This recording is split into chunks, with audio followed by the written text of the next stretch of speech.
Hello and welcome to How to Deal with Grief and Trauma. My name is Natalie Himmelrich.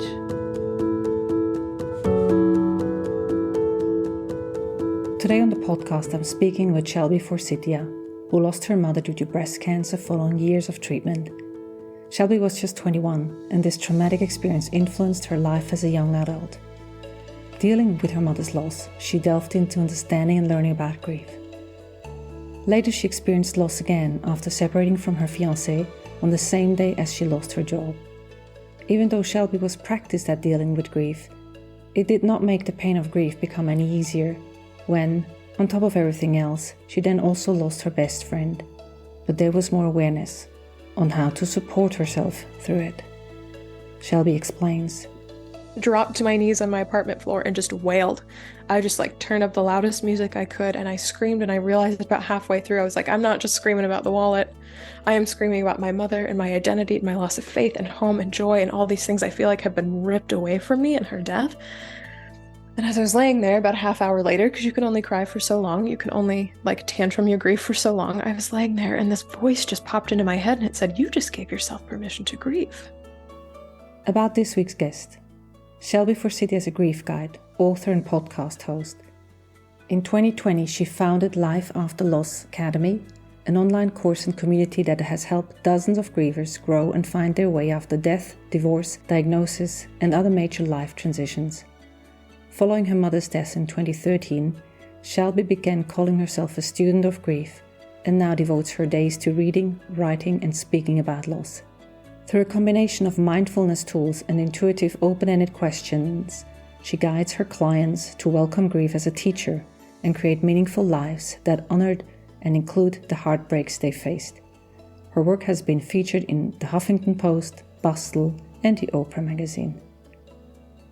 Please enjoy today's episode. So, welcome. It's so nice to have you on a podcast. I think I've known you for quite some time and it's so nice to finally have you here talking to me. How are you today, Shelby? I think the word that's coming to me right away is soft. And I'll say this for people who listen to the podcast. You don't know this, but Natalie does so much prep at the beginning to get people ready for this space, which I appreciate as somebody who's been a podcaster before, because some podcasts you come on and you just immediately start talking, but others are almost table setters, like people who put, the dishes and the silverware, light a candle, put some flowers and be like, sit down, have a conversation with me. And as you were doing that before you hit the record button, I just felt the whole center of my body just go, and kind of like room temperature butter, just like that soft, malleable. Yeah, feeling very soft and just receptive to being here in this moment.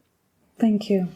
I'm glad to hear that because I think that's an important part about grief and trauma is to feel safe, to be able to orient yourself and you as my guest, but also the listener listening into this. Yeah. So how about we start with you telling us a little bit about your story of loss and trauma? Yeah, I think where I usually start this story is with my mother's death when I was 21. And I love that your podcast is called Grief and Trauma, or has both of those words in the title, because for a long time I didn't consider my mother's death traumatizing because we got a warning that she was going to die. We got a timeline. But then looking back, the older I get and the more often I look back, I'm like, a week was not enough. A week was not enough of a warning to go from she's going to die and we bring in hospice to our home to, and now she is no longer on this earth.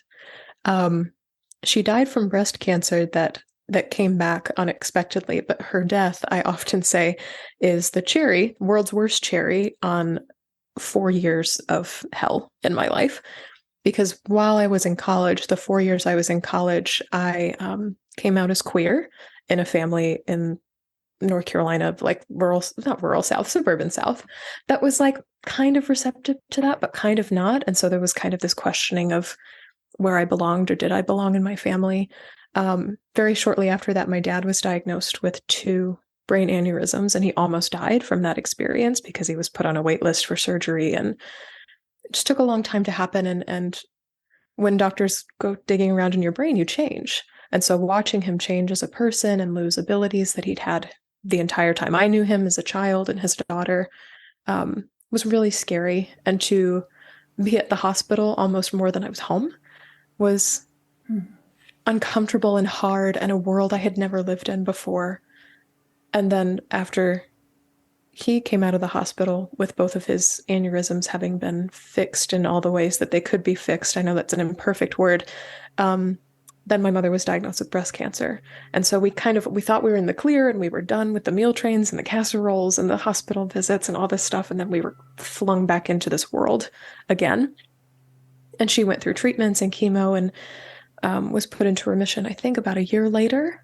And then very suddenly, in my senior year of college, I came back from this scholarship trip to New York. I was a marketing major at the time and had gotten this scholarship award, and they flew me and a bunch of my classmates up to New York to go receive it. And it was this big conference. And I had these huge dreams of being an advertising executive, because we spoke before we got on the mic that I found out doing my thesis that not many advertising CEOs at the time were women. I think about 3%. And I wanted to join them to market things to women that they actually wanted to buy through the language that they loved and recognized and understood, because women are about 80% of consumers. And I was really proud of myself, and I felt like I was hitting my stride as a human. I did another podcast probably 2 years ago that called your early 20s your launch pad years, and I felt like I was ready to launch. I was like, oh, the world is not ready for what I'm bringing to it.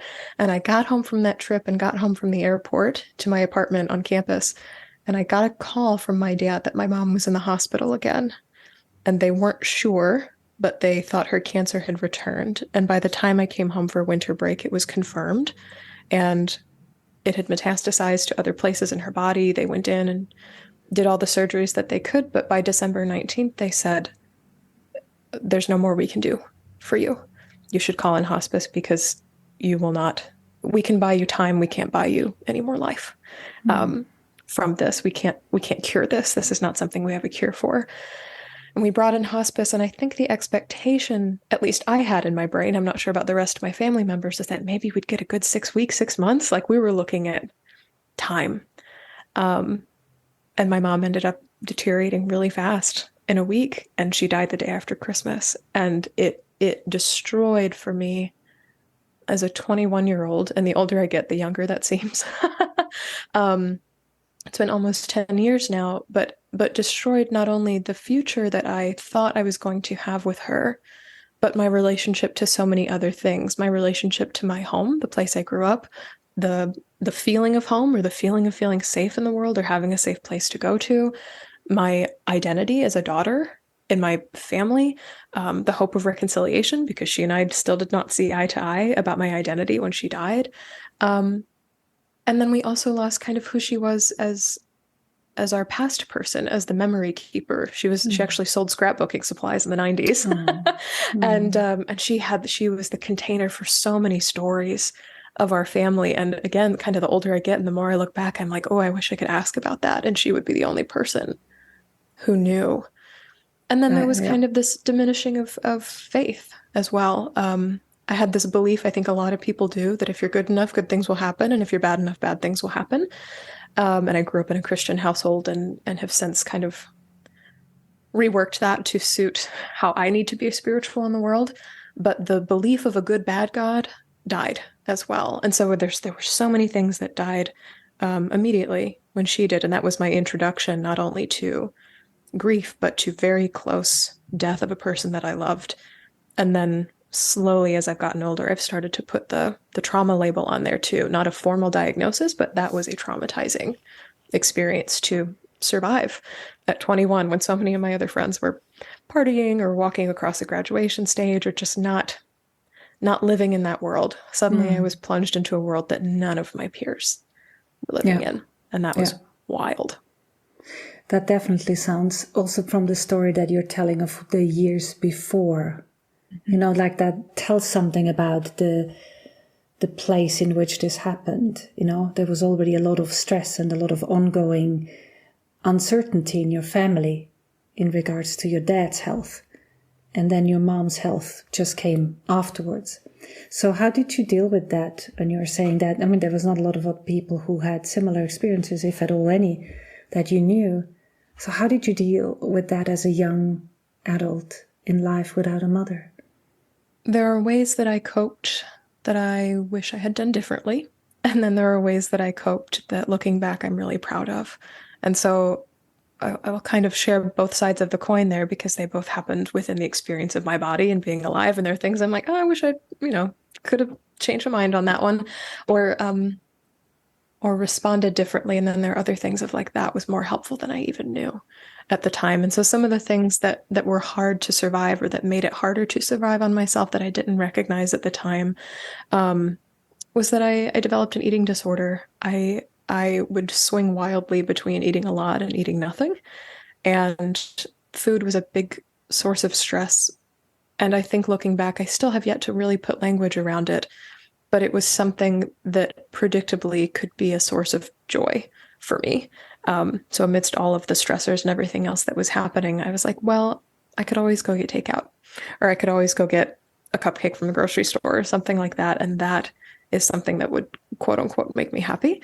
And so that's something I leaned on, that I wish I had been more gentle with myself in that realm, or had understood the consequences of that, because it's something that I still reckon with in seasons of stress, is kind of leaning on that as a coping mechanism. Something else that I did that I don't know that I was super proud of is I made myself extremely busy. I was extremely busy before, but after my mom's death, I came back to school, and it was my last semester, and one of her wishes was that I stay in school, and she's like, don't quit. And I was like, okay, I'm not gonna. And so I flung myself into working the 3 jobs that I had. I was directing a play prior to winter break, and so I went back and dove right into that. I did a senior thesis. There was a lot of travel involved for that, and just a lot of brain power. I was using so much brain power, and then I was sleeping. And so I wish I had listened to this instinct inside of me that was like, you need to rest. Because what I did when I wasn't working was sleeping. I would sleep so hard, and I would sleep for so long, that I would always wish for more. Like, I wish I had 12 hours a night to sleep, and I did not give myself that. Things I did that I was proud of, though, is somehow I knew instinctually really early on how to set boundaries around my grief. I knew that some of the BS things that people said weren't okay, and I would remove myself from situations where things like that were being said. One of my favorite and least favorite examples, because it was hurtful, but favorite because a lot of people resonate with it, is I was in a political science class that semester, and I walked in on the 26th of, I think it was February, but it was the 26th of a month, and my mom died the 26th of December. And I was still at the point where I was counting the months. It had not been long enough yet that I had stopped counting. And some people never stop counting, and that's okay. But I walked in, and it's a political science class, and unbeknownst to me, either because I hadn't read the syllabus or there wasn't one, we were covering political funerals. And so the death of JFK, Martin Luther King's death, these people who've been assassinated or shot or put into coffins and paraded down the street, whether in the United States or elsewhere. And I saw all this imagery and these grieving people and these crying people, and I absolutely froze, and I took all of my stuff and I just walked out of the room. I was like, I can't be here. Nope. I didn't even have words for it. I just started crying and I left. And I remember coming back in to get the rest of my things, and my professor said, you can't let a date rule the rest of your life. And I was like, the immediate hackles that came up for me of like, how the F dare you say that to me, were strong and pointy. And I didn't actually say that because she was my professor and still hold some position of power over me. But I knew, turning away from her and walking out of that classroom, I was like, she's wrong, and I know it. And I just very instinctively harbored that. I was like, I can let a date rule the rest of my life, because it will. Like, it just, there's no other way. And it's not that I arrange my entire sun, moon, and stars around the day my mother died, but it will always be significant and important. Of course. And I felt in that moment, she's trying to take that away from me. And something else I did is that when people offered help, for the most part, if I trusted them, I said yes. And I had another very dear professor who kind of caught me on a really, really bad day. And she's like, do you want to just come sit in my office for a while? And I was like, yeah. And I sat there, and the moment my butt touched the couch, I just burst into tears. And then she had this, I think it was a wool jacket on the back of her door, but she had this tiny little couch in her office. And she's like, if you want to take a nap here, you can. I'll shut the door. No other professors, no students can come in. I'm just going to keep working. But if you want this to be a place to rest on campus, whether you don't want to go to your classes or you get activated in some other class and need to run away here, or your friends say something stupid, like this can be a place for you. And that was something I said yes to and was so incredibly grateful for that. And that's something I'm proud of myself for saying yes to, because I could have just easily said, no, I don't need it. I can take care of myself. I said yes when that came. And I continue to be super, super grateful for that as a physical and as an emotional space. That sounds very caring, very in tune of a person looking after you as a young adult without a mother. And then how did you come to... like from that busyness, how did you come out of it and then learn so much about grief yourself? How did that change? Yeah. I got really sick, I think was one of the first things that happened. After I graduated, I moved to Chicago, and almost as soon as I did and all the boxes were unpacked and the furniture was put together, I just crashed.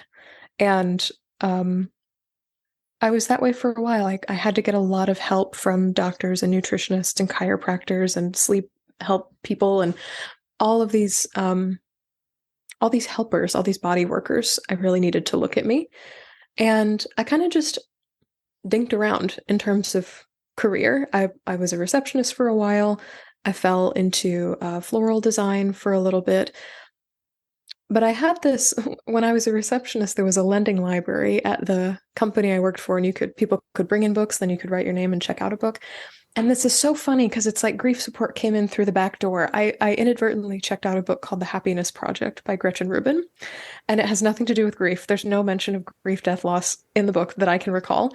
And it's about how to create habits that help you live a happy life. But there was this one chapter where she said, if you want to be happy as an adult, think about what made you happy as a child. And the first memory that came to me was going to the library with my mother to check out books. It was like a weekly event for us in the summer. And they had this kids' reading room with all these giant pillows, and the sun would stream in, and she'd go find her Oprah books or whatever she was reading. And then we'd just be there, with Nancy Drew or whatever else my sister and I happened to read, and we'd wait for her there, and she'd come get us, and we'd drive home. And that memory of being warmed by the sun and reading and know that my mom was going to come get me soon is just this comforting. It has that same softening room temperature butter feeling in my body. And I was like, I should see what the libraries are like in Chicago. And so I biked to the library. I got my first library card, and the first section I went to was grief. And so I started reading all these grief books and finding out these people had podcasts and websites and other resources. And I started sharing them on my personal Facebook. So I'd find a quote that I liked, and then I'd type it, and then I'd say a few words about it, like this really resonates, or this is something good to say to a grieving person. And I just posted on my private Facebook. And I went about that way for a while. And then, pardon me, I worked for a real estate company. And one of the people I worked with there said, these things you share on Facebook are really helpful. I think you should do something public with them. I think you should start a podcast because that's something you have a voice for. And I went to a cohort of coaches. It was a free meetup that was happening in a coffee shop in Chicago. And this woman crossed the room to come talk to me. And she said, I am an intuitive coach. I work with people about their careers and their life paths.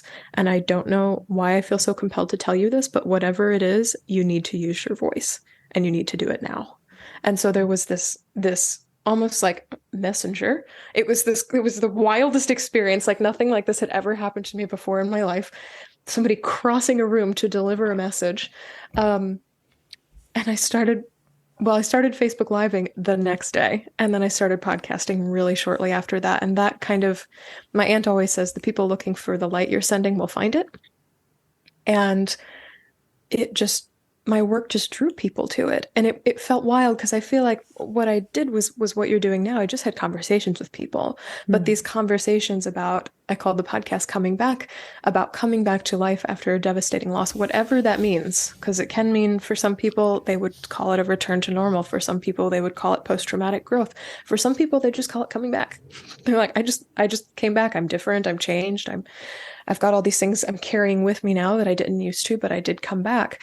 And but they seem to really land and resonate with people. And what I didn't know was that there wasn't a lot of podcasting happening in the grief space back then. It was really kind of a fresh one to be out there. One of the early ones, I think, in 2017, even though podcasts have been around for a while. And so I started doing that. I did get certified in a grief method in 2016. I've since abandoned it because I have major political differences with the company, and they've been pretty firm about where their beliefs lie.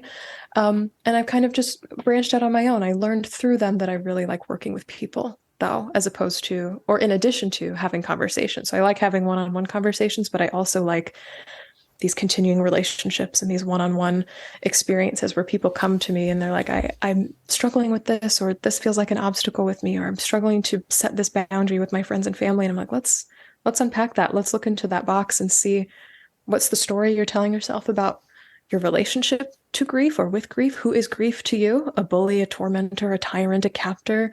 Or is grief a friend, a teacher, a roommate, an ally? How are you relating to grief? And then how does that inform your life and your decision making? And it's only grown from there. I published my first book shortly after the podcast launched, inspired by it. Started another podcast after that, got offered a book deal by a publishing company, and then did another podcast after that. So it's been just kind of this growing, evolving experience, and listening to where do the people who listen and follow me want me to go, and then where does my grief want me to go as well? Like, what feels like it needs to be made or needs to be said, or said in a certain way about grief, because there's a gift when you can wrap words around it. Grief is such a speechless experience, or a word zapping experience, that to enter into any space, podcast, book, online course, where people are talking about it in ways that ground it through language, is so powerful. And that's something I've really been able to cultivate in my work, that I'm kind of surprised by. I went from like the advertising C-suite copywriting executive dreams to writing for and about one of the most impactful experiences that humans have, and that is grieving. So then your life took you from there into more losses and more grieving experiences. So we were talking about that before we started the podcast, about how does I call it a seasoned griever and a grief expert that you are, how does one then deal with loss, significant loss in your life? Do you want to continue there a little bit? I wasn't kind to myself after my mother died. I'll say that. I was not kind. There was this voice in my head that popped up that berated me constantly for, why can't you be the person you were before she died? I had these high expectations of productivity, or excelling, or getting this certain job, or going to this certain place, or making this amount of money, or just even having this amount of energy, that I could not reach those heights anymore after my mom died. And I was not kind. I called myself crazy in my head, as no one will believe you. How are you still so angry? Like, the judgment and sometimes I call it the judge, jury in the courtroom that like lived in my head was very active in not a kind way. And it took about 2 years for me to really come to a place where I gave myself permission to grieve. But my wallet got stolen about 2 years after my mom died in downtown Chicago. I was at this tea shop and I was working, and I'd slung my bag over my chair, which, like, disclaimer, don't do that, especially in a really busy city. And there was nothing violent that happened. There was no confrontation. Somebody just slipped their hand into my bag, took my wallet, and left. And because I had applied for a job recently, my Social Security card was also in there, which is pretty important. And so they opened a lot of accounts and things in my name, which was horrific. And so, but the experience of that happening, of having something so valuable and crucial to my life taken away from me, I say it with these pretty descriptive and tangible words right now. In the moment, it felt like my mother was dying all over again. Like, I felt like something that was crucial and tangible to me and to who I was, and so tied to my identity in the world, had been stolen from me, literally. And so after I called all the credit card companies and got everything canceled, I took the public transit bus home, dropped to my knees on my apartment floor, and just wailed. I just like turned up the loudest music I could, and I screamed. And I realized about halfway through, I was like, I'm not just screaming about the wallet. I am screaming about my mother and my identity and my loss of faith and home and joy and all these things I feel like have been ripped away from me in her death. And as I was laying there about a half hour later, because you can only cry for so long, you can only like tantrum your grief for so long, I was laying there and this voice just popped into my head and it said, "You just gave yourself permission to grieve." And it wasn't the voice of the courtroom, and it wasn't the voice of the critic. And I was like, who is this? And how did you get in my head? There was this revelation almost of like, what is this other voice that is permission to grieve? And so that really started the journey or the experience for me of like, what does it look like when you give grief permission, as opposed to blocking it or resisting it or pushing it down or pushing it away? So since that time, I have learned that one of my favorite tools for grief is my voice. And not just talking lovingly and gently on a podcast, but actually really screaming and wailing and amping up the volume. And so you speak about continued losses I faced.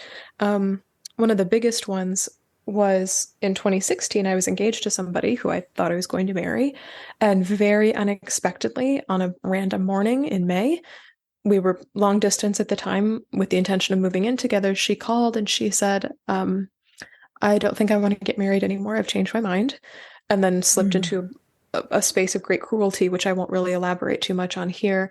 But I was absolutely devastated. Like, I loved this person with my whole heart. And I thought for sure that we were going to be spending the rest of our lives together. And I'd also had a job interview that day that I had to go to. It was a second round and I got rejected. And so having these two things happen on the same day, I came home, I looked at my roommate at the time, her name was Tammy, and I was like, I'm going to go into my room, I'm going to turn on some music, I'm going to scream, nothing's wrong, I just have to get this out of my body. And I did exactly the same thing I did on that day. My wallet got stolen and I turned up the music and I wailed and screamed and cried for probably about a half hour. The only downside of that one is that we had neighbors. And so somebody actually called the police on me because they thought perhaps I was hurting myself or abusing my roommate, which neither of which were true. I was just pounding on the floor very, very hard and on the walls and wailing. I'm sure it sounded awful. Like I expect that it sounds bad every time I do this. But I came to, I kind of passed out because I'd yelled so hard. And this officer was standing above me and he's like, "Are you okay?" And I was like, "I'm just having a really bad time." And I just got broken up with a fiance, whatever. And he's like, I understand. I'm going through a divorce. I was like, that's the wrong thing to say, but thank you very much. So not super good at empathy, that one, but so I knew, I was like, you got to use your voice. And so devastatingly and overwhelmingly, and unexpectedly, my friend and my person who'd been my roommate for 4 years of my life, but my friend for over a decade, her name was Tammy. She died very unexpectedly this past May from COVID. And I was the person who drove her to the ER. I lived a block away from her. Like, I was her emergency contact. So the hospital called me first. Like, our connection was deeper than family. It's kind of this chosen family experience that a lot of queer people have of maybe not necessarily rejection from family, but maybe misunderstanding with family or a lack of depth or real cohesion with family that caused us both to really gravitate towards each other as very deep heart friends. And we were getting really good at it. Like, we got friendship bracelets done for Valentine's Day actually last year. And she died unexpectedly. And I just, it's something that I'm still struggling to have words for. And when all of our friends came to town, we have this group of us, we just call each other the Love Squad. There's about 8 or 9 of us. We all got together and we walked out to this pier in Chicago because we have a lake, we have many piers. It actually kind of looks like a beach, which people don't think it does up here. And we stood at the edge of the pier by one of her favorite lighthouses out here, and we all held hands and we shrieked at the water. We just like hooted and hollered and wailed and screamed her name and our anger and frustration. And I've learned that's the safest place to do it and the cops won't get called on you. But to know intuitively that that's what I needed. And then after it happened, everyone looked at me and they were like, "Whoa, I didn't know I needed that." And I was like, I know, it's all in there. Like, it's in your body and it lives in you. And to get it out of your body is the best feeling, even if you have to do it over and over and over again. And it was such a different experience that time because I wasn't shut away in my room. I wasn't blasting screamo music in my ears. And there's nothing wrong with either of those things, but to be yelling and to be there's an ancient, I think it's an Irish practice called keening, but to be keening and wailing for a death in community absolutely changed my grief experience.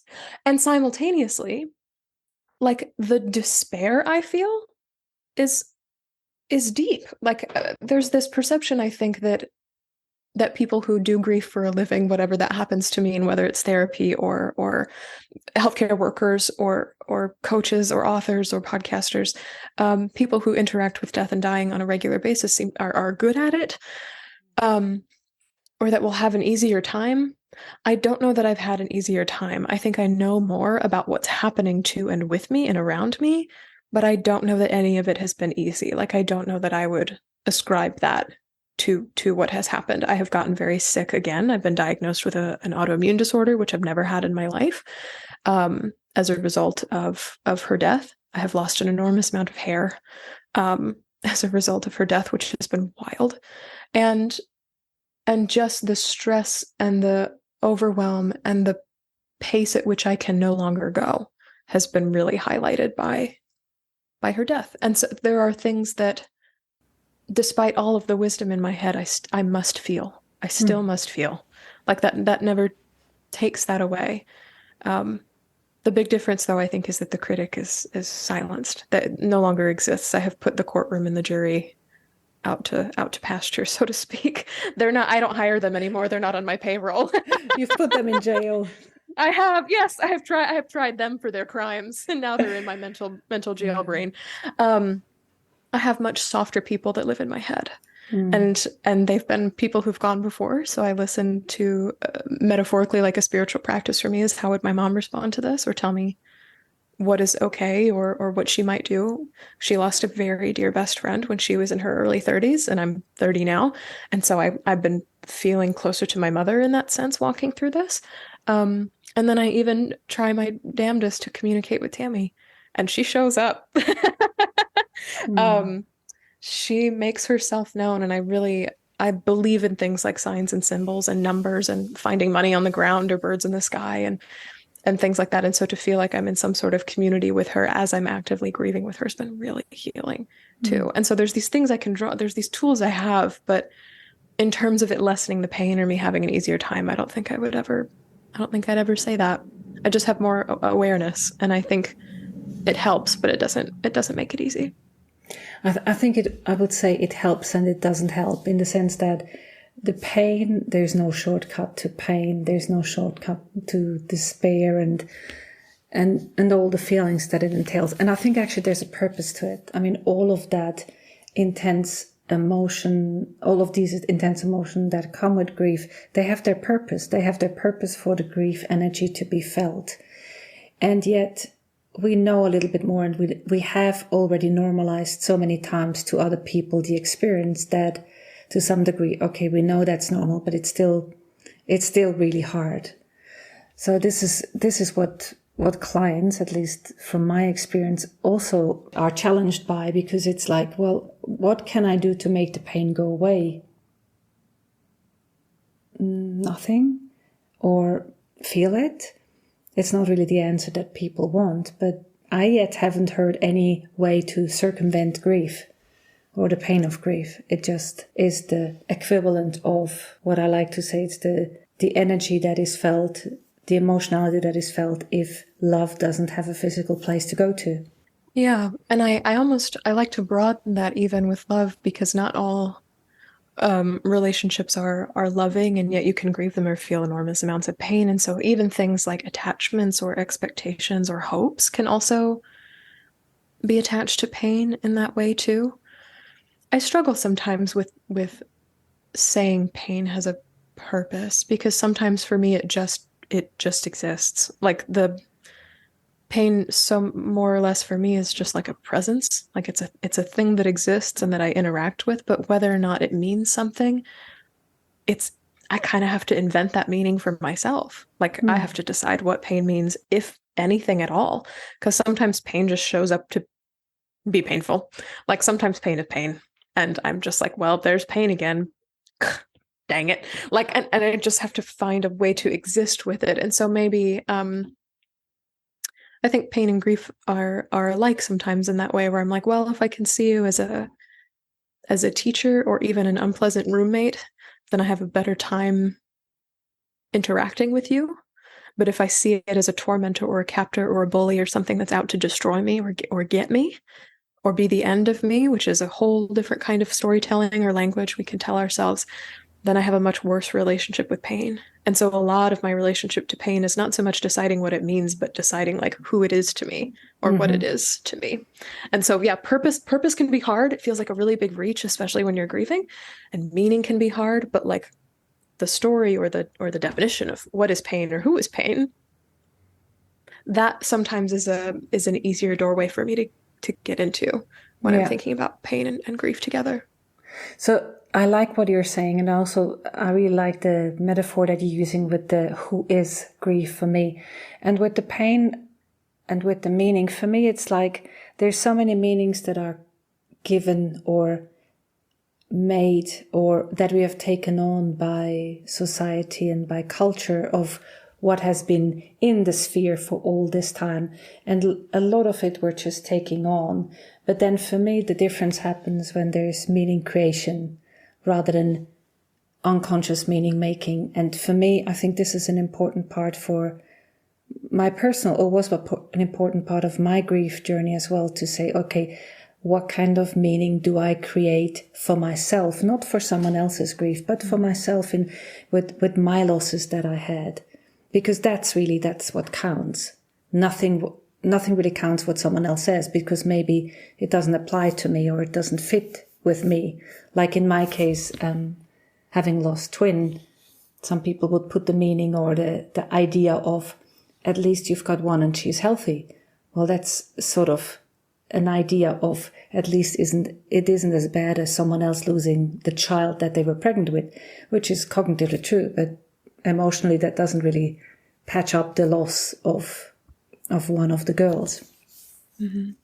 So what would you want other people to know if they are at the beginning of their grief journey? What is one thing that you would want someone else to know about their grieving and their healing? I think something that I really needed to hear is that you think you're stuck, or you think you're broken, or you think you're alone. These are like the three biggies that clients come to me with, and that I felt for myself: stuck, broken, alone. And in reality, what's happening is movement, is healing, and is community. And they don't look like anything you may be able to recognize right now. And that's where a lot of the pain comes in. It's like, well, I am stuck. I am broken. I am alone. I'm like, well, you're moving at a pace you've never had to move before, which is extremely slow, which can be frustrating and overwhelming and infuriating and all these other emotions. You may feel broken. In reality, what's happening is that you've never felt this side of the emotional spectrum before.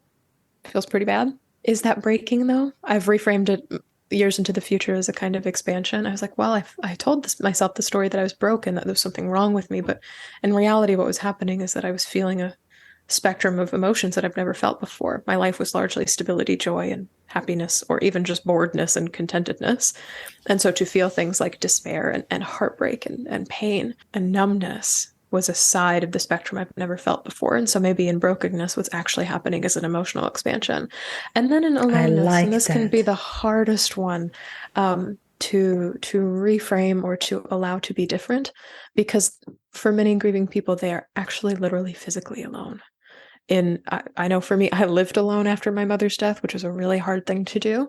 And sometimes I'd lie in bed at night and just stare at the ceiling and feel so overwhelmingly like I was drifting on this rock in the middle of space, and there was no one else and nothing else around me, and loss had plopped me there, and there was no way to get home. I had no compass, I had no map, I had no nothing, and I was just doomed to be on this stupid space rock for the rest of my life. And what I've discovered, and what I write a lot about lately, is what you learn in grief, and even just by being here and listening to this podcast, is that if you look around you in the black void of space, you can start to see these other people sitting out there on their little lonely space rocks. And what's happening is not necessarily that we're getting together and forming a planet, because maybe we don't have that energy or that power or that capacity yet, or maybe we're not that close distance-wise. Maybe they're across the across the world from you. But what's happening is that we're all orbiting around this central idea of grief, is that we know what it is to lose and we know what it is to be lost. And there's community in that. But it's a kind of community that you've never had to experience before. You've never done community like this before. And so grief is an experience of relearning motion and momentum, because you think you're stuck, you're really not. It's an experience of relearning emotions in general. You think you're broken, you're just growing painfully in very painful emotional ways. And then relearning community. You think you're alone, when in reality you were in community in ways you've never been required or had to be in community before. I worked with a client once who suffered a series of devastating miscarriages and then one pregnancy that she had to terminate because her baby would not survive outside of her body. And we did this practice of grounding her and helping her feel safe in the world again, as much as you can feel safe in a world where anything can happen, and that loss has taught us that anything can happen. And she went back after our session and started practicing these grounding rituals, incorporating her son who had died, and then all these miscarriages too, and felt them surrounding her as she was practicing this ritual. But then she came back and she said, Shelby, I talked to my mom, and I found out, it's been kept secret for years and years, but almost every woman in my family, on this side of my family, has experienced miscarriage of some kind. And so not only was she surrounded by these space rocks of her babies who had died, but also of every woman in her family kind of in this orbit around her. And she's like, all of a sudden, I'm not alone in my grief. Not only because I am grieving and mourning the babies I have lost, but also because I am surrounded by the women who know what it's like, who are related to me, who share my blood, who know what it's like to grieve this specific kind of loss. And the community she felt in that, even though there was no one physically around her, like her husband was reasonably helpful, her friends were like, meh. But this kind of community that she felt, and this is something I teach in my courses too, is like, how do you incorporate looking at community in that new way? I like that. I really do. Mm-hmm. I'm taking those three things you said with me. And the second one, actually, when you talked about heal and broken and healing, I really saw this structure breaking apart to actually become bigger and incorporate more of what was outside, which was never felt or not even experienced before. So thank you so much for leaving us with these beautiful three images. Yeah, that's one of my favorites. Thank you so much for what you've shared, the knowledge and the wisdom, and also the authenticity in which you show up here. And I think I could go on, listen to you speak about all these different things. You not only have the voice, but also the wisdom and the knowledge of a keeper of grievers, of grief and loss, and being in that space. That's just what came up for me to share. And as you know, I've finished the podcast with the rapid fire question. Shall we do that now? Yes, that's my favorite part. I wrote them down. I got so excited when I saw those in your email. Good. So let's start. So grieving and trauma means? Your life is forever changed. And you decide how. Because I think people say your life is forever changed for the worse, for the better. You judge, you decide. Your life is forever changed. And healing means? This one was a hard one for me to write because it brought up some stuff. But for me, healing means that you are alive. Like it's confirmation that you're still here and that you're still living, because the only things that don't heal are things that have died. They don't have that power anymore. For lack of a better word, healing is a sort of power, or is an inherent ability that we have in being alive. And so healing for me, however slow, however painful, however long, means that I'm alive. I'm still here. And what I have learned about myself in the light of loss and trauma? Oh, grief isn't out to get me or to ruin my life. I think I told myself this story, and society tells this story, that grief is an obstacle or a threat or a hindrance on your life. And when I made that shift of the courtroom to permission to grieve, man, I mean that changed everything. And one thing I wish people knew about loss and trauma. How much energy it takes to cope with it. Like I think the pandemic taught people or gave people a glimpse of this, and we were tender with each other for a while about it, and it's starting to wear off, which is frustrating. But for a bit, there was this worldwide acknowledgement of how much energy it takes to survive and to actively live through trauma. Yes. And I wish that every single space I entered had that awareness front and center, because everyone is grieving something. And if they're not grieving something now, they will soon, because we all will. It's an inevitability, which is a mouthful. Yeah. And one specific thing that has changed since my loss and trauma that I wouldn't want to miss. This one makes me enormously happy. And we didn't intend to do this, but we're recording this on the 8-month anniversary of my wedding. And my response to this is that my relationships have become so much fuller. Like, the criteria with which I judge whether or not I want to enter into a relationship with somebody or be in relationship with somebody has changed drastically since the years before my mother's death. I think, at least for me, when I was younger, friendships were people that I was around or in close proximity to or did similar hobbies with. And now friends are people who get my grief. They honor birthdays, anniversaries, death anniversaries, holidays with me, and incorporate my mother and incorporate Tammy and incorporate all these people who are important to me. And they're not afraid to ask hard questions, and they're not afraid to just sit in silence and be sad. And they allow that to be a part of my identity without needing to hide it or cover it up. And that's something my wife does extraordinarily well. But it's something my current friend group does really, really well as well, is that everyone I'm surrounded by right now is really good at grief. And that's the criteria with which I judge and change relationships. That's a thing I would not want to miss, because the richness that I feel in community with other human beings right now is deep. Thank you so much, Shelby. Thank you so much for your time and your candor in this topic that is so dear to both of our hearts. It was a pleasure to meet with you and share. Thank you. Thank you so much for having me on.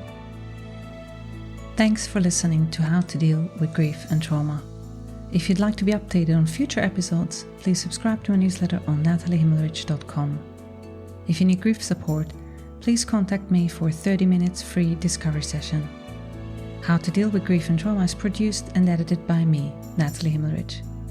To support this podcast, please rate, review, and subscribe to or follow the podcast on Apple, Spotify, or wherever you get your podcasts. Thank you. And remember to keep breathing. I promise it will get easier.